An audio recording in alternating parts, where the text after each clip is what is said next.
জনগণের কাছে আওয়ামী লীগের গ্রহণযোগ্যতা নেই বলে মন্তব্য করেছেন প্রধান উপদেষ্টা প্রেস সচিব শফিকুল আলম। আজ সকালে মাগুরা নিজ নান্দুয়ালী নিতাই গৌর সেবাশ্রম পরিদর্শনকালে সাংবাদিকদের প্রশ্নের জবাবে এসব কথা বলেন তিনি। প্রেস সচিব বলেন, আওয়ামী লীগের বহু নেতাকর্মী দেশের বাইরে গিয়ে নানা ধরনের মিথ্যাচার করছেন। এসব বক্তব্যের মাধ্যমে তারা বিশ্ববাসীকে ভুল বার্তা দিচ্ছেন এবং আরও ভয়ঙ্কর পরিস্থিতি তৈরি করছেন। এ সময় জনগণের অংশগ্রহণ নিশ্চিত করেই নির্বাচন হবে বলে দৃঢ় প্রত্যয় ব্যক্ত করেন শফিকুল আলম।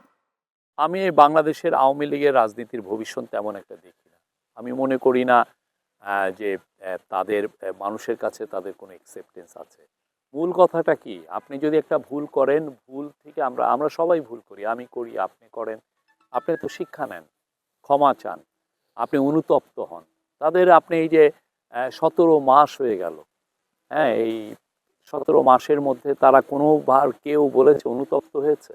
আপনি দেখেছেন? এত বিপুল মানুষকে তারা খুন করলো, গুম করলো। তাদের কাউকে দেখেছেন মানে একটু অনুতপ্ত হয়ে বলতে যে, "না ভাই আমি আমাদের এই কাজটা ভালো হয় নাই।"